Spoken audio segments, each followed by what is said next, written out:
고등교육 공공성 실현, 대학 정책 연구, 대학의 주인이 되어주마. 대학교육 세미나 모임 고구마.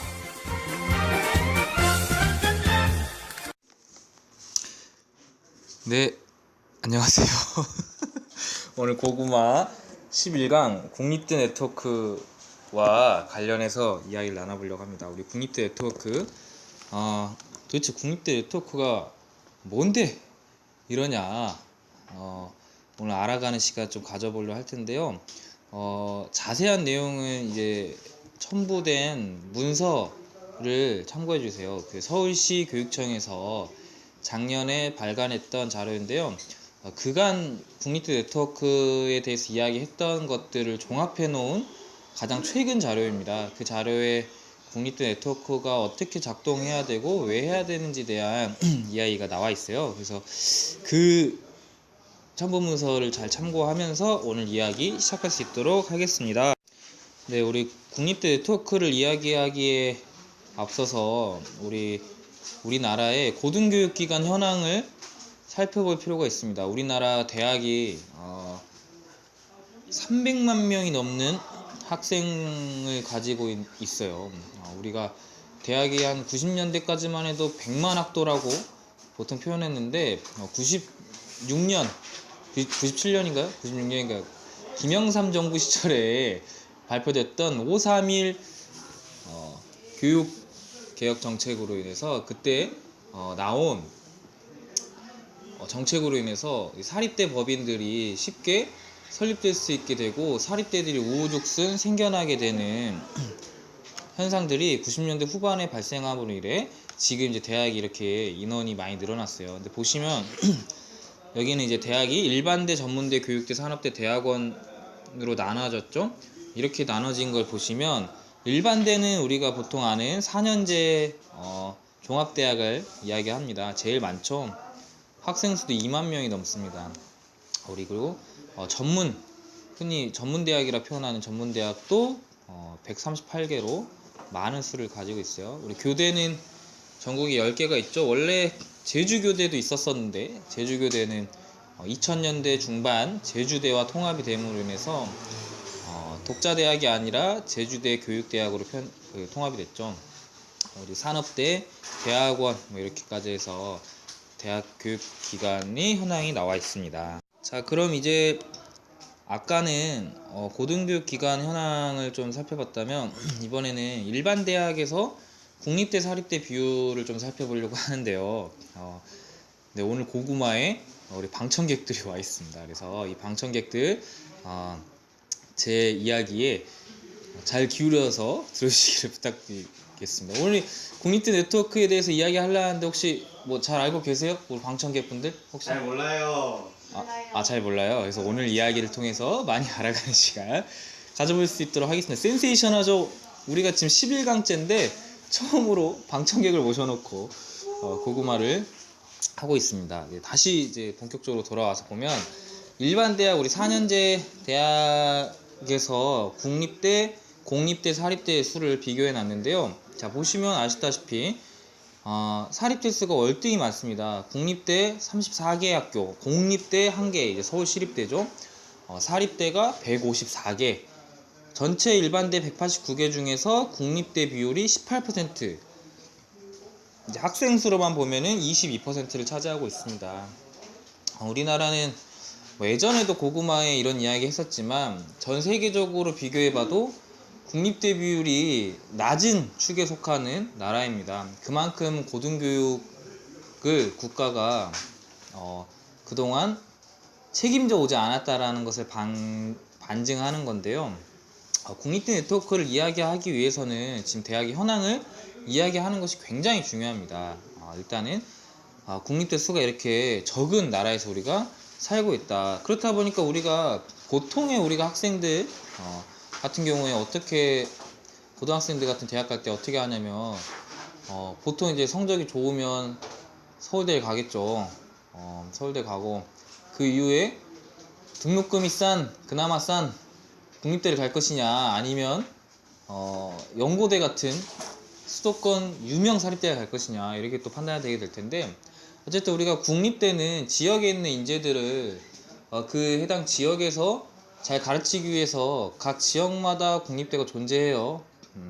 그 국립대들이 근데 제대로 된 역할을 못 하고 있어요. 그래서 이러한 국립대 네트워크 이야기도 계속 나오고 있는 것 같은데 본격적으로 더 이야기해 보도록 하겠습니다. 네, 국립대 네트워크 자 이야기 더 해볼 텐데요.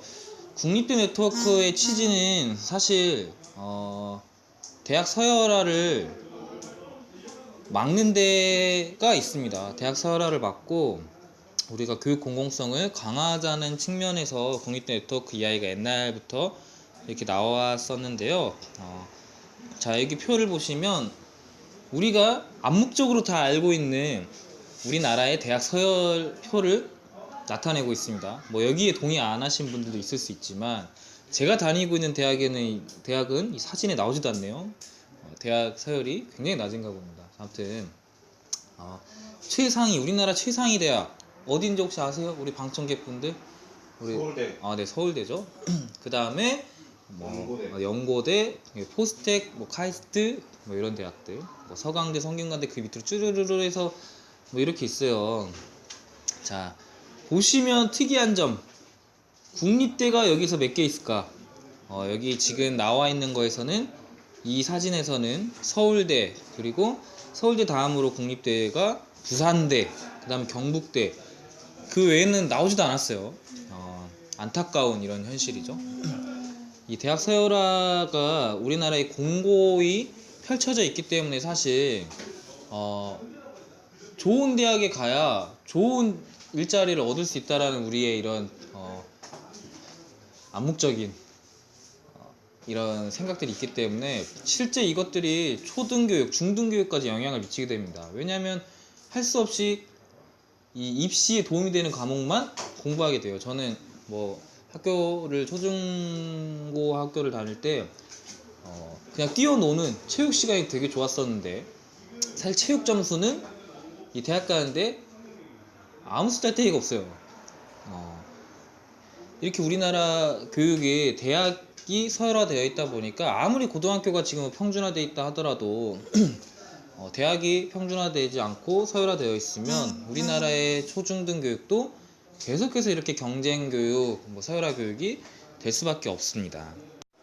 자, 최근에 여기 어딘가요?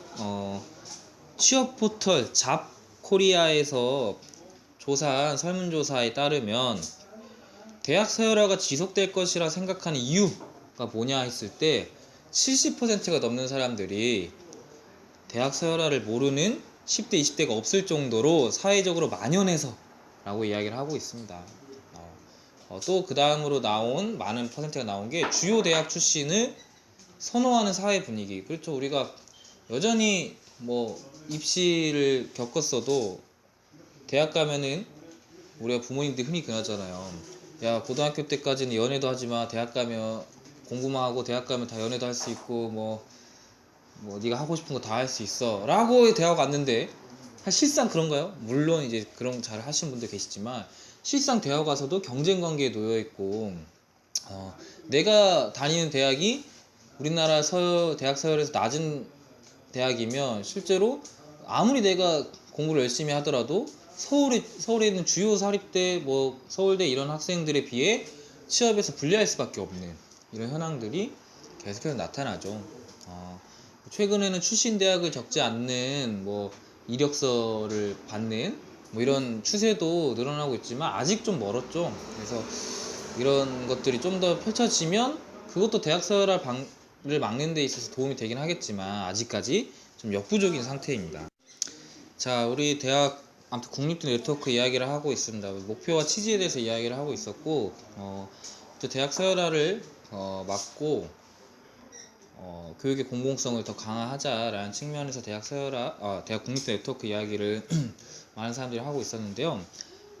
프랑스 이야기를 좀 하려고 합니다. 우리 프랑스 유럽에 있는 나라죠. 다들 아실 텐데 우리 프랑스는 지금 국립대학이 통합돼서 운영이 되고 있어요. 예를 들면 프랑스 파리 1대학, 파리 2대학 이런 쭉쭉쭉 파리 13대학 이런 식으로 쭉쭉 이어져 있고 이게 언제 만들어졌냐 이 표에 그림에서 보시는 것처럼 프랑스 혁명이라는 게 있었어요. 1968년도, 9년도 이렇게 쭉 이어진 프랑스 68 혁명이라는 프랑스 혁명이 있었었는데요. 그때 이런 사회적 혁명 분위기에 맞춰서 대학도 개혁이 추진됐어요. 1970년 들어서서 대학도 이런 우리가 지금 이야기하는 것처럼 국립대 네트워크와 국립대를 하나로 통합하고 캠퍼스별 학문을 특성화시키고 서열화를 방지하고 이렇게 해서 지금의 파리 1대학, 2대학 이런 것처럼 만들어지게 됐습니다. 사실 이제 국립대 네트워크 하면 많이 이야기 예시가 나오는 게 이제 프랑스 예시인데요. 프랑스 예시처럼 우리가 과연 할 수 있을지 뭐 다 또 살펴봐야겠죠.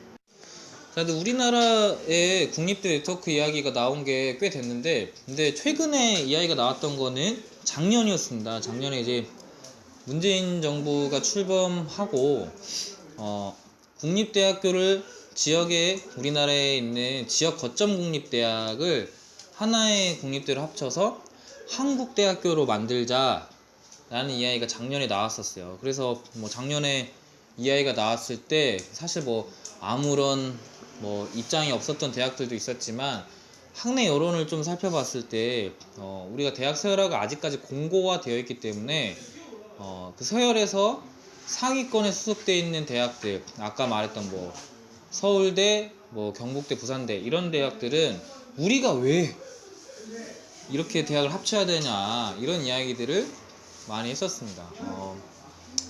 실제 이제 단기적으로만 봤을 때는 그게 당연히 본인들한테는 당연히 싫겠죠. 내가 공부 열심히 해서 좋은 대학 들어왔는데 왜 내가 나보다 공부 못하는 애들하고 대학을 합쳐서 같은 학위를 받아야 되냐 이렇게 생각하면서 진짜 반발하는 학생들이 많았습니다. 실제 그래서 작년에는 이 이야기가 나왔다가 학내 구성원들의 반발이 좀 있으니까 쏙 들어가 버렸던 그래서 지금 이 이야기가 나오지 않고 있어요. 근데 어쨌든 이 국립대 네트워크 정책은 문재인 대통령의 공약입니다. 그래서 언제 시행될지는 모르겠지만 공약인 만큼 교육부에서 논의를 하고 있겠죠. 근데 이제 교육부 장관이 곧 바뀔 것 같은데 김상곤 교육부 장관에서 지금 이제 유은혜 의원이 뭐 후보자로 지명됐지만 청문회에서 통과될지 뭐 아직 모르겠지만 어떤 분이 교육부 장관으로 올지 모르겠지만 이 국립대 네트워크 문제를 할 때는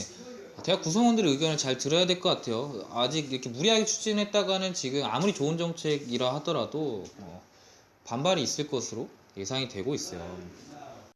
자, 국립대 네트워크가 작년에 좀 화제가 됐지만 예전부터 이야기가 나왔던 겁니다. 처음 이야기가 나왔던 거는 2001년이었습니다. 2001년 서울대 장회익 교수 등의 교수들이 국립대 협력 및 개방화 방안이라는 것을 발표하고 여기에 국립대 네트워크 이야기를 했습니다. 2001년에 처음 이렇게 발표된 이후에 2002년에 서울대에서 또 서울대 총장이 세종시에 공과대학 제2 캠퍼스 신설안을 하겠다. 그리고 본격적으로 국립대 네트워크다 라는 명칭이 사용된 거는 2003년부터죠. 정진상 교수님이 내신 국공립대 통합 네트워크 방안, 그리고 2004년에 민주노동당 당시 지금은 없었지만 민주노동당 당시 총선 공약이 국공립대 공동학위제 및 학부 폐지론, 이런 공약이 이제 국립대 네트워크 안에 이런 내용이 들어있는 거거든요. 그래서 이러한 것들, 그리고 2007년에 또다시 이런 이야기가 나옵니다. 당시 대선 후보였던 정동영 후보, 지금 어디 당대표 되지 않았나요? 어디죠? 그 민주평화당 당대표가 되신 정동영 대선 후보, 그리고 권영길 후보, 제가 좋아하는 분이기도 합니다. 아무튼 정동영, 권영길 좋아했었습니다. 아무튼 정동영, 권영길 후보가 국공립대 공동학위제를 공약했어요.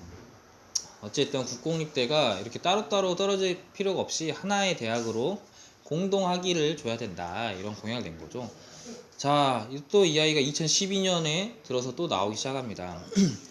이용섭 이라는 분이 국회에서의 국공립대학 통합 네트워크 설치 방안을 이야기했습니다. 이용섭 많이 들어봤죠 이름? 그분이 맞아요. 지금 광주광역시장을 하고 계시는 그 이용섭 씨가 이 이야기를 하셨고, 지금 이제 교육부 장관을 하고 있는 김상곤 씨도 국립비초교양대학안 이런 것들 이야기했었습니다. 그리고 문재인 당시 2012년 당시 문재인 대선 후보가 국립대 공동학위제를 또 제안했죠. 자, 2015년으로 와서도 민교협, 교수노조, 학단협 이런 이제 교수단체들에서 대학 통합 네트워크 안을 제시하기도 했고요. 서울시 교육청 정책연구에서 초중등 교육을 정상화하기 위해서 대학 체제의 개편 방안을 해야 된다라는 이야기를, 그리고 2017년 가장 최근에 박원순 서울시장이 서울대를 폐지하고 국공립대 통합해야 된다라는 안을 제시하기도 했습니다. 그렇죠. 사실 우리나라의 대학 사회의 정점은 서울대에 있으니까 서울대를 폐지하고 나머지 국립대들을 통합해서 살리겠다 이런 취지인 것 같은데, 지금 국립대 네트워크가 언제부터 어떤 이야기로 흘러왔는지에 대한 표로 간략하게 이렇게 소개를 해줬어요. 내용이 조금씩 다를 수는 있지만 크게는 똑같은데 어찌됐든 간에 국공립대가 하나의 체계를 가지고 학생 선발을 같이 하고 학위를 하나의 이름으로 낸다 이런 거죠. 자세하게는 잠시 후에 또 살펴보도록 하겠습니다. 자, 그렇다면 이 통합 국립대학, 국립대 네트워크가 이제 이름이 국립대 네트워크지만 사실 엄밀히 따지면 이제 통합 국립대학이라고 볼 수 있어요. 그래서 국립대 네트워크가 되면 어떻게 그러면 되는 거냐 이런 거 좀 살펴보려고 합니다. 물론 이것은 가정이죠. 꼭 이렇게 된다라는 보장은 없는데 이렇게 될 것으로 예상한다라는 겁니다. 자, 보시면 첫 번째 공동학위제가 실시될 거예요. 이제 뭐 대학 이름이 어떻게 될지 모르겠고 예를 들면 뭐 한국대학교 뭐 전남 뭐 강주 캠퍼스 뭐 이런 식으로 될 수도 있지만, 그래서 공동학위제 한국대학교 졸업 이렇게 학위를 하나의 대학의 이름으로 될 수도 있다라는 거. 그리고 통합국립대학 내에서 교수, 학생의 자유로운 이동, 상호간의 학점 인정한다. 그래서 우리가 공무원들, 뭐 교사들이 학교를 순환근무하는 것처럼 교수들도 통합국립대 안에서 순환근무를 해야 된다라는 거죠. 자, 그리고 선발, 학생 선발은 단일 대학명에 의한 지역별 선발한다. 예를 들면 이 뭔 말이냐면 대학이 통합됐어도 전남대학교가 우리 광주 지역의 전남 지역의 학생들을 선발한다 이겁니다. 자, 그리고 어쨌든 통합이 된 만큼 하나의 대학이 되는데 캠퍼스가 여러 개 있는 거잖아요. 그랬을 때 대학 입학해서는 전공을 바로 듣는 게 아니라 1년 동안 공통 교양 과정을 운영해서 교양을 듣게 한다. 그래서 예를 들면 교양을 듣게 하는 캠퍼스, 뭐 예를 들면 수도권에 있는 캠퍼스에서는 무조건 이거를 듣게 하고 2학년 때부터 전공을 선택해서 그 과가 있는 지역으로 내려가게 하는 뭐 이런 방식인 거죠. 네. 자, 그리고 뭐 여러 가지 또 있습니다. 통합이 됐을 때 또 예를 들면 전남대와 부산대가 정치외교학과라는 과가 똑같이 있다. 이랬을 때는 동일 학과 전공끼리는 통합 운영한다. 우리 협력 체제를 구축해서 교수들끼리 교류도 하고 학생들끼리 교류도 하고, 이제 차후에는 처음에 이렇게 시작하지만 점차적으로는 하나의 대학으로 특성화시키겠죠. 예를 들면 뭐 광주 같은 경우에는 뭐가 유명하나요? 아무튼 뭐 예를 들어서 부산 지역에는 뭐 주변에 공단이 많다. 뭐 이랬을 때 공대를 특성화시킬 수 있는 거고, 전남 지역에 뭐 농촌이 많고 뭐 농사를 많이 짓는다면 전남대학교를 농업대학을 더 특성화시킬 수도 있는 거죠. 뭐 이런 식으로 특성화시켜 나가는 게 향후에는 그렇게 되겠죠. 과들을 하나로 통합해 나가는 것도 시행해 나갈 겁니다. 자, 그리고 그러면 통합대학은 의사결정 체제를 어떻게 할 것이냐. 네, 주변이 많이 시끄럽죠? 저도 시끄러운데요. 그럴 수 있어요. 우리 사회가 다양성을 존중하고 뭔 말하는 거죠? 아무튼 본인의 입장을 이야기할 수 있는 우리 사회이기 때문에 다시 돌아와서 대학의 의사결정 체제를 어떻게 할 것인가를 봤을 때, 지금 이제 현 체제로는 저번 시간에도 이야기했지만, 대학 운영 구조에 대해서 이야기했지만, 사실상 총장이 최종 결정권자죠. 국립대 같은 경우에는 그렇게 되고, 뭐 하위에 뭐 심의기구로 평의원회라든지 대학 평의원회라든지 이런 의사결정 체계가 있는데, 그러면은 통합됐을 때는 어떻게 할 것이냐? 그러면 통합 국립대 차원의 의사결정 체제도 두고, 뭐 예를 들면 통합 국립대 평의회 뭐 이런 식으로 예를 들면, 그리고 각 캠퍼스별 의사 체계도 둔다, 이런 거죠. 뭐 예를 들면 그런 거죠. 총학생회도 있고 단과대 학생회도 있고 과학생회도 있는 것처럼 그런 식으로 의사결정 체계를 둔다라고 볼 수 있습니다. 뭐 이렇게 뭐 간단하게 이야기했지만, 뭐 이런 형태로 아마 국립대 네트워크가 시행이 된다면, 통합 국립대가 시행이 된다면 이런 형태로 아마 시행이 될 것 같아요. 그래서 이게 우려 지점도 있지만 그건 이제 나중에 더 이야기를 해보도록 하겠습니다. 자, 국립대 네트워크가 시행되면 어떻게 시행될지를 좀 살펴봤는데, 아무튼 우리나라의 국립대가 뭐 많은 수는 아니지만 그래도 30개 이상의 국립대를 가지고 있어요. 자, 여기 국립대학의 유형들을 좀 살펴보겠습니다. 거점 국립대라고 표현되는, 거점에서 지역별 거점에 있는 큰 대학을 말하죠. 그래서 여기 보시는 것처럼 10개 국립대학이 있어요.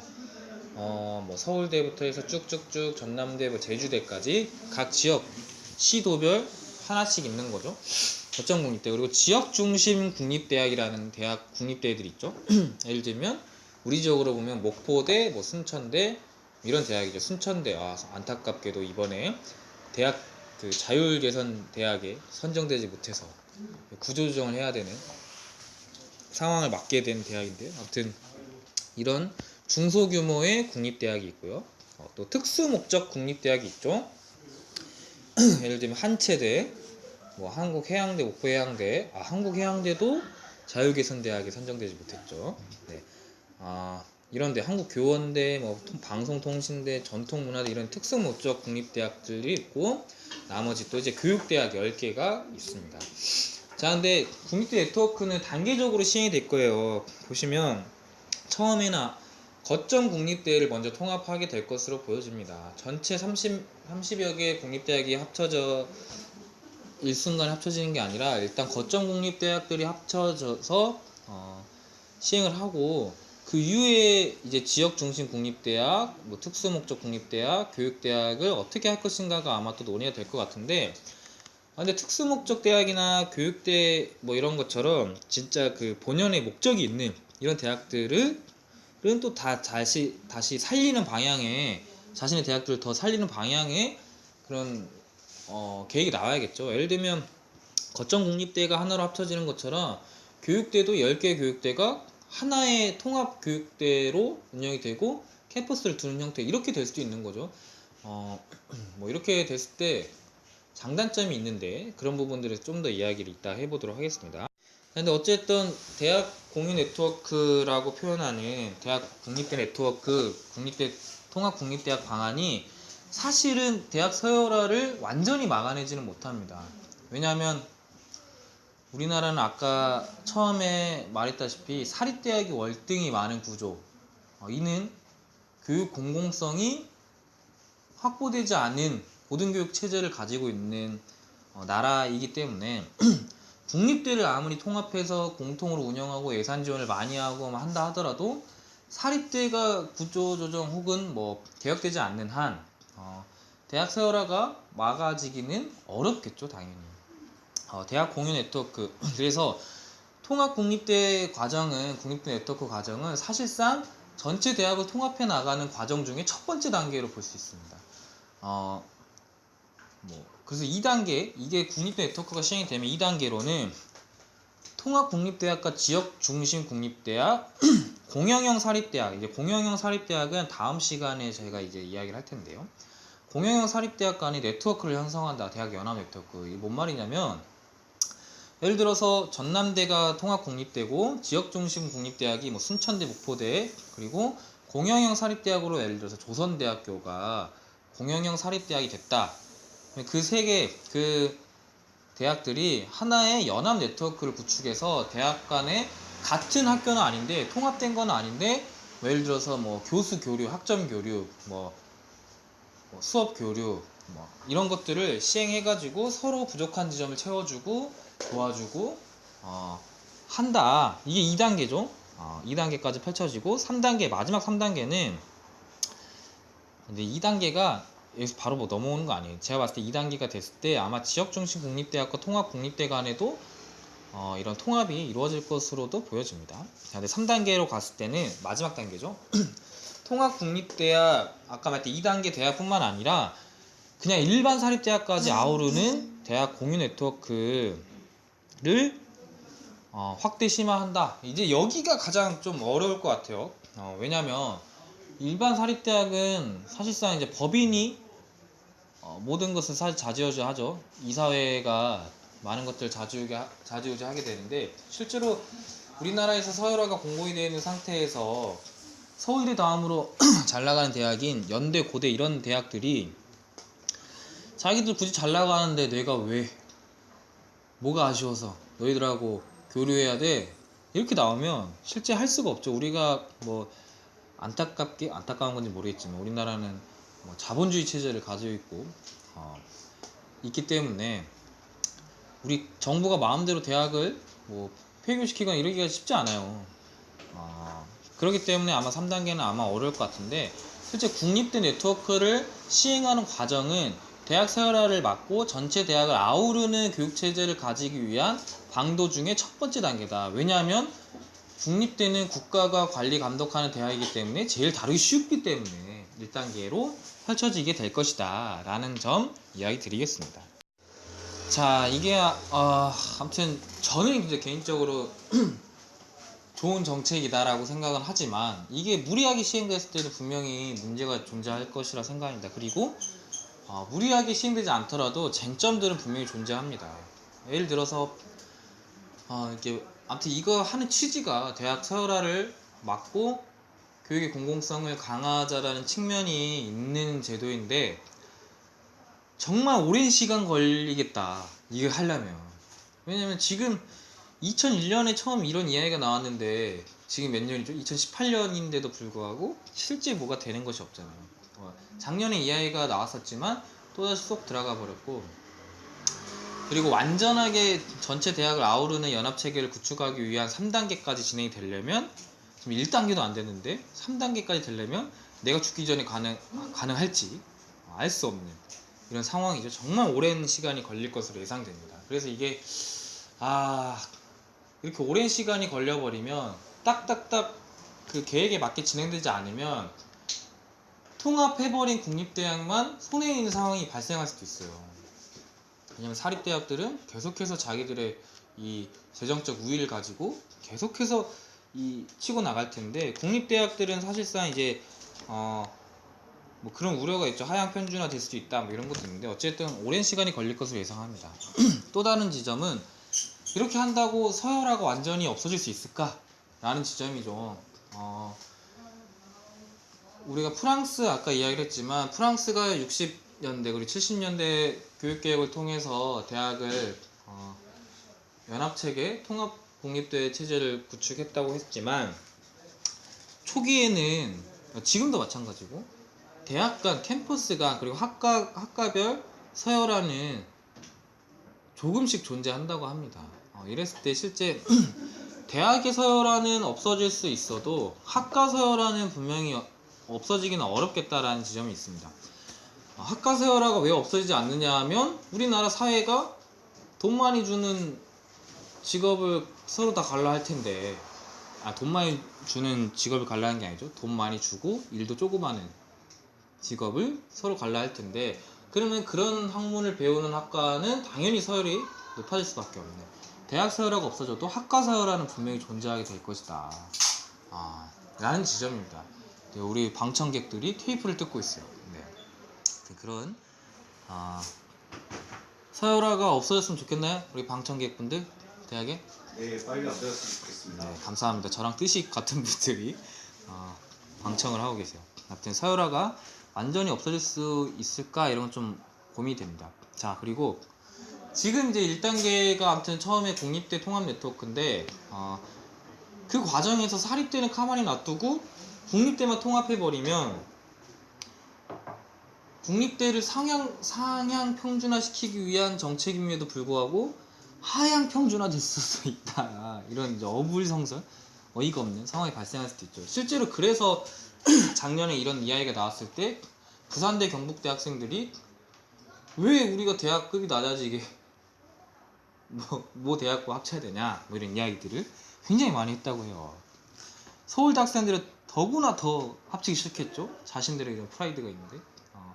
그래서 우리가 통합 네트워크를 하자 했을 때 서울대만큼 상향시키자 이게 취지인데 뭐 거점 국립대 중에 제일 서열이 낮은 데가 어딜까?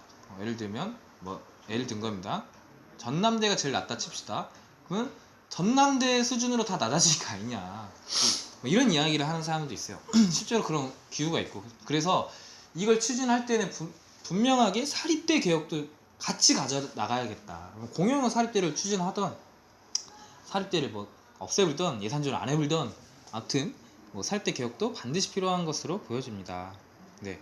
그리고 아무튼 국립대 네트워크의 시행 과정에서 1학년 때는 공통 교양 과정을 운영한다. 그래서 아마 뭐 지금 제가 드렸던 문서 자료에는 뭐 수도권에 있는 대학의 국립대를 신설해가지고 그 대학은 교양 과정을 운영하는 대학으로만 운영하자 뭐 이런 안이 나와 있는데 그랬을 경우에 아무튼 우리는 기숙사 시설이 매우 중요해집니다. 그랬을 때 왜냐하면 모든 국립대 학생들이 1학년 때는 그 대학에 있어야 되는데 그 대학 학생들을 다 수용할 수 있을 정도의 기숙시설은 돼야 우리가 공부를 할 수 있을 거 아니에요. 지금도 지금 우리 대학 사회에서도 보면 기숙사 시설이 많이 부족해가지고 주변에 원룸이며 고시원이며 이렇게 사는데 그것도 만만치 않잖아요. 돈도 많이 들고 수도권 대학들은 특히나 더욱더 많은 돈을 내면서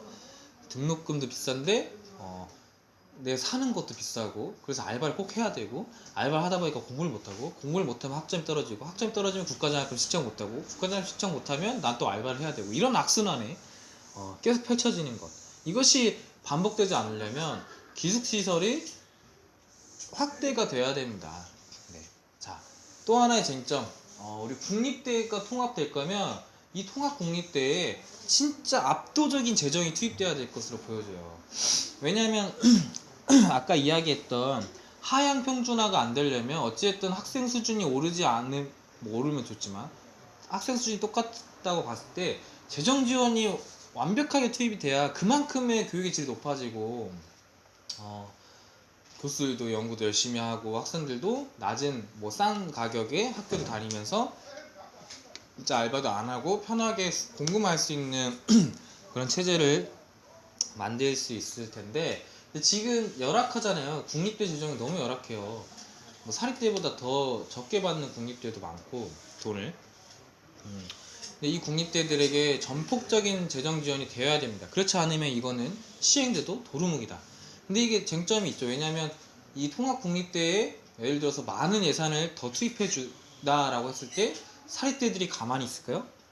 절대 가만히 안 있을 겁니다. 왜냐하면 거기만 대학이냐 우린 대학 아니냐 하면서 돈 우리도 줘라 이렇게 나올 건데 아무튼 많은 문제들이 있죠. 이 모든 원흉들은 우리가 해방 이후에 고등교육을 제대로 책임지지 않고 사립대에 맡겨놓은 것들이 계속해서 지금까지 펼쳐져 왔기 때문에 지금 이렇게까지 문제가 되고 있습니다. 그때부터 기성예비도 책임져주고 국립대도 많이 늘려주고 했었으면 더 좋았을 텐데 쉽지 않은 현황들이 펼쳐지고 있죠. 네, 마지막으로 여기 나오진 않았지만 이러한 것들 통해서 우리는 국공립대학이 더욱더 확대되어 나가는 과정으로 되어야 됩니다. 처음에 이야기 드렸다시피 국립대의 수가 우리는 많지가 않아요. 많은 나라들이 국립대 수가 월등히 많거나 아예 100% 국립대인 나라도 있고 그만큼 고등교육을 국가가 책임져서 운영하겠다라는 나라들이 굉장히 많은데 우리나라는 그 반대였다라고 했잖아요. 이렇게 대학을 개혁하려 하고 대학의 서열화를 막으려 하고 대학 교육 공공성을 강화하려고 하는 과정에서 그렇다면 국립대가 더욱 늘어나야 된다. 물론 쟁점들은 또 있죠. 국립대 늘어난다 했을 때. 지금 안 그래도 학생 그 출생 그 출생이 뭐죠? 신입생이 아니죠. 그 신생아 출생 비율이 낮아가지고 대학이 계속해서 미달 사태가 올 것으로 예상돼서 대학 구조조정을 지금 계속해서 하고 있는 와중에 대학을 더 늘린다? 말이 되냐? 이런 분들이 있을 수도 있는데 국립대는 어쨌든 국가가 책임지는 대학인 만큼 국가가 어쨌든 정원이나 이런 것들을 잘 관리해서 국립대를 더 늘리고 사립대를 어쨌든 뭐 공영형 사립대로 전환시키거나 아니면 진짜 사립대들을 진짜 부실하고 비리 있는 대학들은 폐교해 나가거나 이러면서 실제 그 수를 맞추면서 국립대를 더 늘려나가는 이런 방향을 해야 된다라는 겁니다. 장단점이 진짜 뚜렷한 국립대 네트워크 정책인데요. 국립대 네트워크 정책이 어쨌든 본연의 취지대로 대학 세월화를 막고 교육의 공공성을 강화하는 방향으로 가려면 진짜 갈 길이 멉니다. 갈 길이 멀고 구성원들과의 합의도 정말 어려울 것으로 예상이 됩니다. 실제로 프랑스도 그런 혁명이 없었으면 시행하기 어려웠을 것으로도 보여지거든요. 우리나라도 뭐 작년에 뭐 촛불혁명이 있었다 하지만 실제 그 촛불혁명으로 비롯된 문재인 대통령, 탄생한 문재인 대통령이 적폐청산을 얼마나 하고 있느냐라고 봤을 때는 많이 미비하잖아요.